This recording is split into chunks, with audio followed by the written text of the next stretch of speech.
Amén. En una ciudad de Sudamérica sucedió un evento muy importante. Para esta ocasión, muchas personas fueron llevadas a juicio y fueron presentadas ante un juez. Y cuando los fiscales que eran los responsables de la acusación de este grupo grande de personas, presentaron todas las evidencias de las cosas malas y de los crímenes que este grupo de personas habían cometido. Los abogados que los defendían a ellos no tuvieron ningún tipo de oportunidad porque las evidencias eran abrumadoras.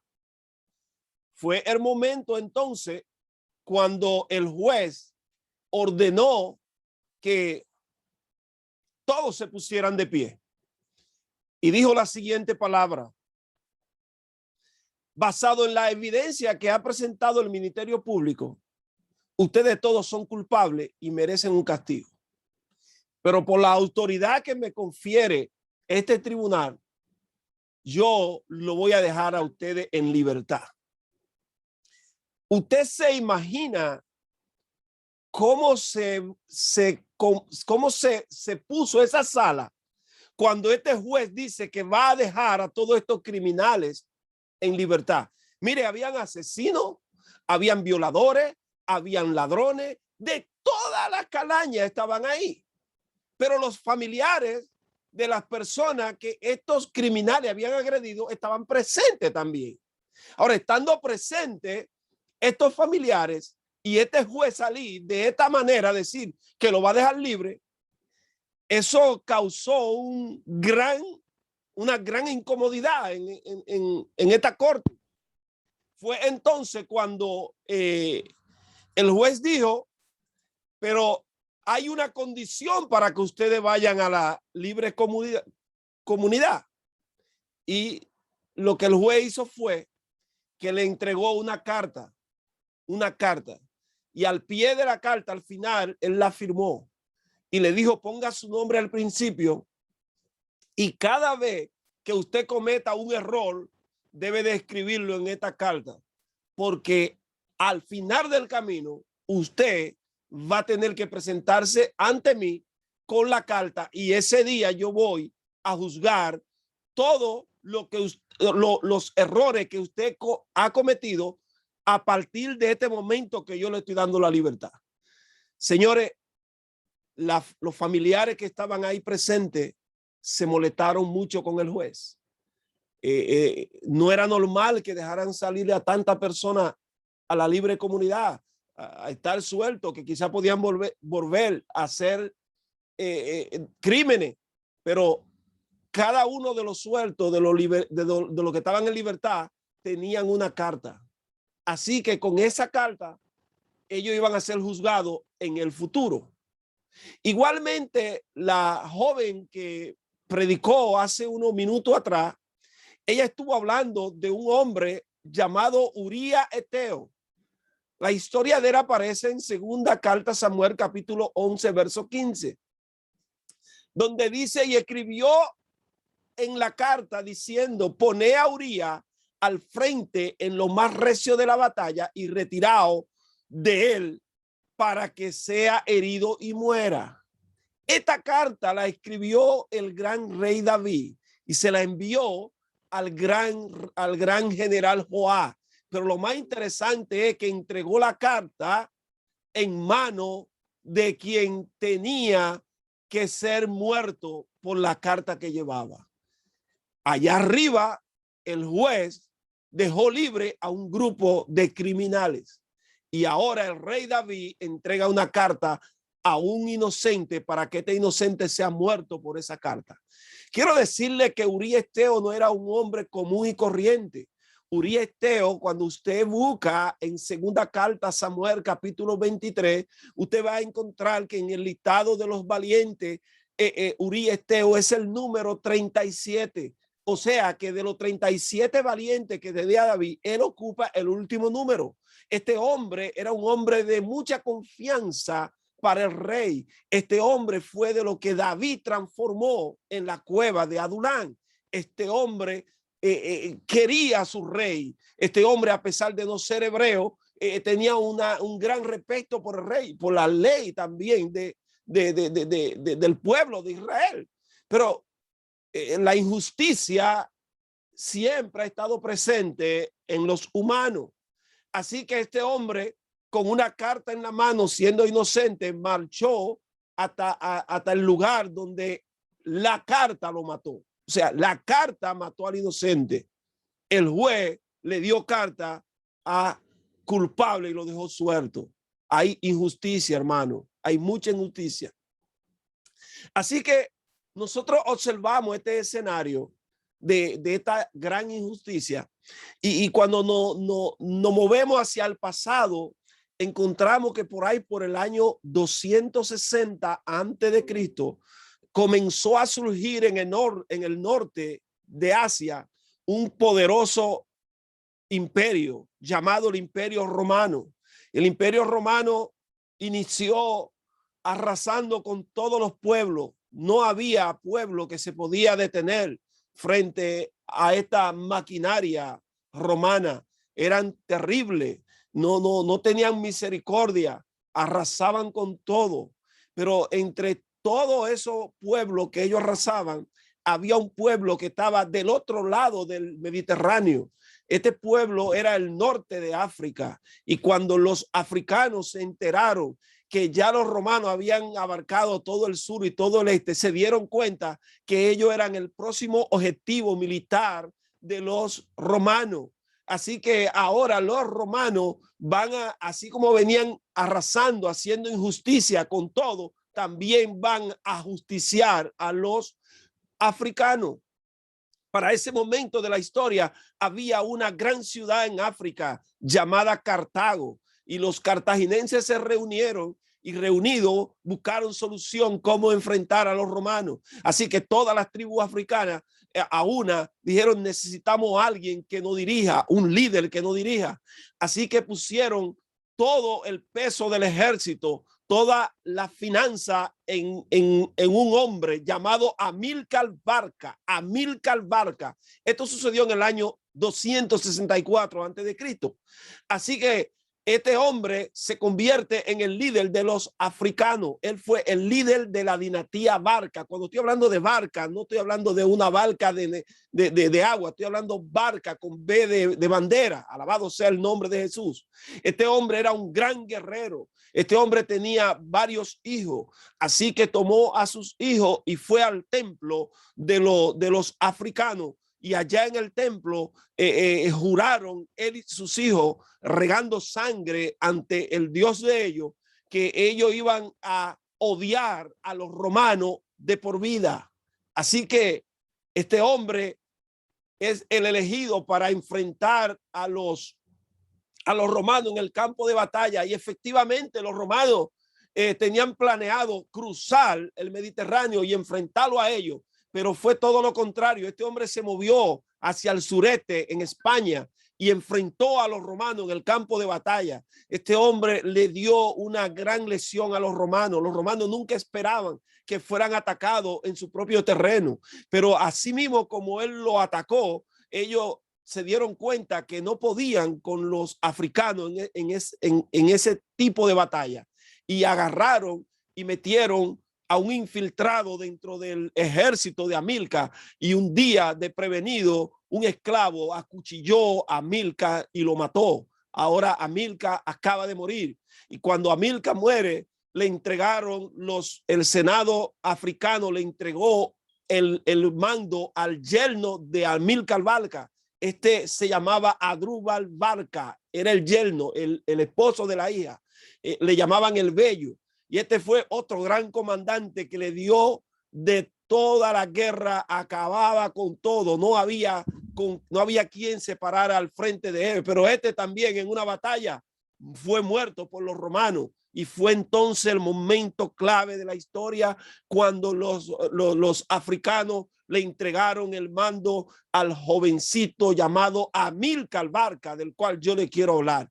Amílcar Barca fue un gran comandante. Este hombre tenía algo especial. Este hombre dormía junto con los soldados, se vestía como soldado y comía las mismas comidas de los soldados, caminaba entre los soldados, no tenía un uniforme diferente. Él se comportaba como un soldado común y corriente, pero así como este hombre era, también los romanos lo apodaron el aniquilador. Este fue el hombre que hizo un ejército de más de 40,000 hombres de caballería. Este fue el hombre que cruzó los Alpes con 37 elefantes de guerra. Este fue el hombre que terminó a los comandantes romanos, a Semporio Logo General, a Neo Servio Herminio, a Cayo Flamilio, a Quinto Flavio Máximo. Este hombre fue el que más guerra le dio a los romanos.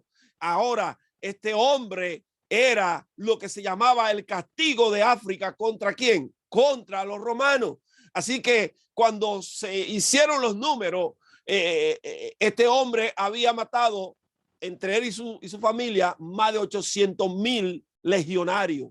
Este hombre causó que entre Roma y África hubiera un gran odio, y fue entonces cuando los romanos usaron a aquel gran hombre llamado Publio Cornelio Escipión el africano, y Escipión el africano fue quien venció a Aníbal Barca. Lo venció, pero los romanos estaban molestos con África, y lo que le ordenaron a Escipión fue que exterminara la ciudad. Este hombre agarró, mató a todos, quemó la ciudad y después mandó a buscar muchos barcos llenos de ¿qué? De sal, y regaron sal en todas las ciudades africanas que ellos habían conquistado. A partir de ese momento ya ellos tienen el control de las ciudades más importantes de África, y entonces el odio de los romanos comenzó a hacer estrago, a hacer las grandes injusticias que practicaron los romanos contra los pobres africanos. En ese tiempo, en el año 218 antes de Cristo, es que comienza la verdadera esclavitud contra el pueblo de los romanos. Las grandes edificaciones de los romanos, los grandes hacendados dependían de los barcos que cruzaban el Mediterráneo lleno de soldados y capturaban a los africanos y lo vendían en los mercados como esclavos.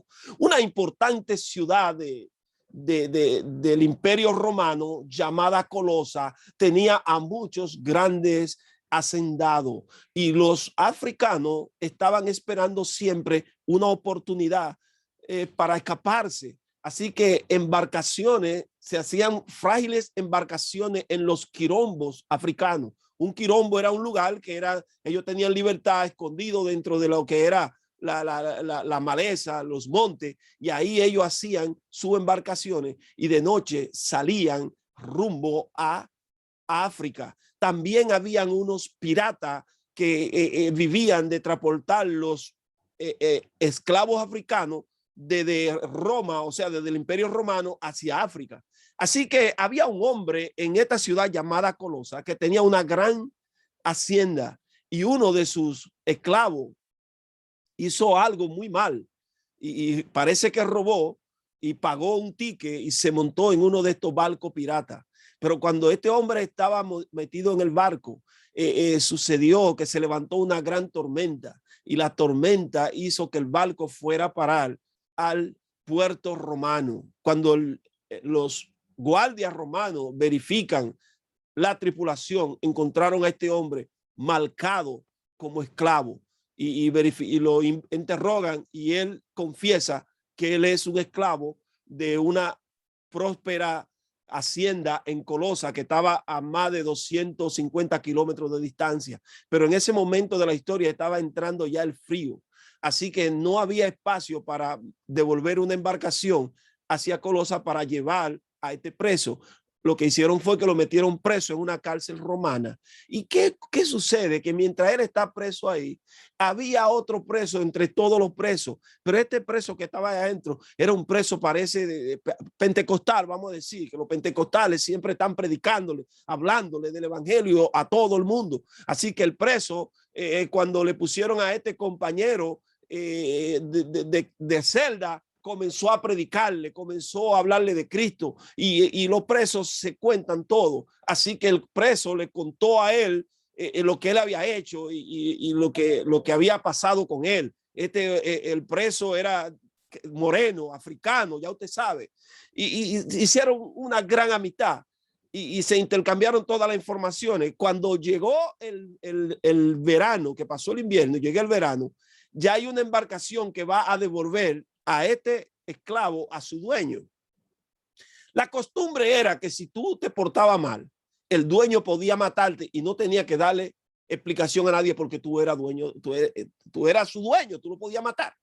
Así que ahora este esclavo va a ser devuelto a su dueño y todo el mundo sabía que llegando a la hacienda este hombre iba a morir. Pero sucede algo interesante y es que el predicador que estaba preso en esa cárcel junto con él escribió una carta. Mire que el primer grupo, oiga, el primer grupo recibieron carta y eran todos culpables. Todos tenían que morir, todos tenían que estar presos y recibieron carta. Ahora después encontramos a un Urías que es inocente y también Urías recibe una carta.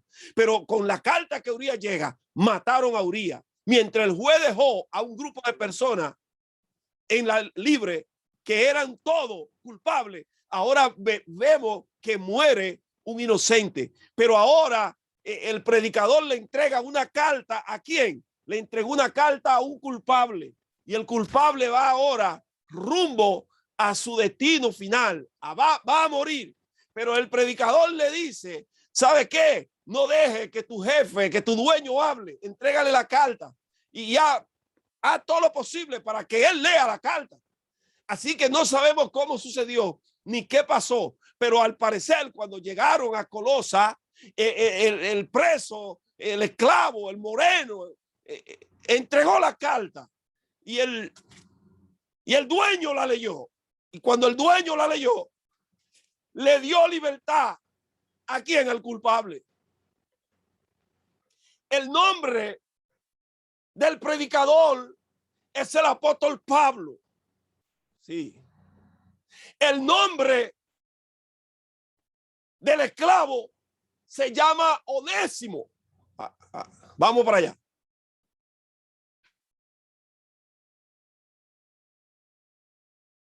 El dueño de Onésimo, usted sabe cómo se llama.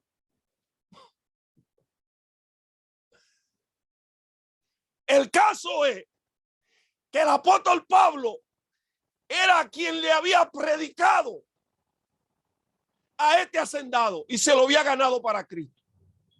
Ahora le escribe una carta manipulada y le dice, recíbelo como a mí mismo y guárdame alojamiento que yo voy para allá. Los esclavos vivían en la barraca, pero ahora con la carta Onésimo no va a vivir en barraca. Onésimo va a vivir en la casa grande donde Pablo se quedaba. Y fue el momento entonces donde entendemos todo el caso de la injusticia. Porque quiero cerrar con esto y explicarle a todos ustedes que fue a ustedes que se le entregó la primera carta. Fabián, tú fuiste quien recibiste una carta en ese juicio. Emily, a ti te entregaron una carta. Pastor Isidro, usted recibió una carta. Ru Guzmán, recibiste una carta. Víctor Manuel, recibiste una carta. Johanna, recibiste una carta. Wilber, recibiste una carta. Todos recibimos una carta, pero la carta fue entregada por Jesús y la firmó con su sangre. Y Él espera que a partir de nuestra conversión hasta que Él venga por nosotros, nosotros nos comportemos bien y escribamos todos los errores en esa carta, porque el día que llegue, el día que vayamos frente al juez de nuevo, ese día no vamos a ser juzgados por los errores del pasado, vamos a ser juzgados ¿por quién? Por los errores que estamos cometiendo. Alabado sea el nombre de Jesús. Es por los errores que comete hoy. Alabado sea Cristo de la gloria. Carta que matan, pero carta también que liberan. Hay injusticia desde la cosmovisión del pueblo, pero jamás habrá injusticia desde el Dios de los cielos. Uría murió injustamente, pero usted fue liberado siendo culpable. Onésimo era culpable y recibió la libertad. Dios le bendiga.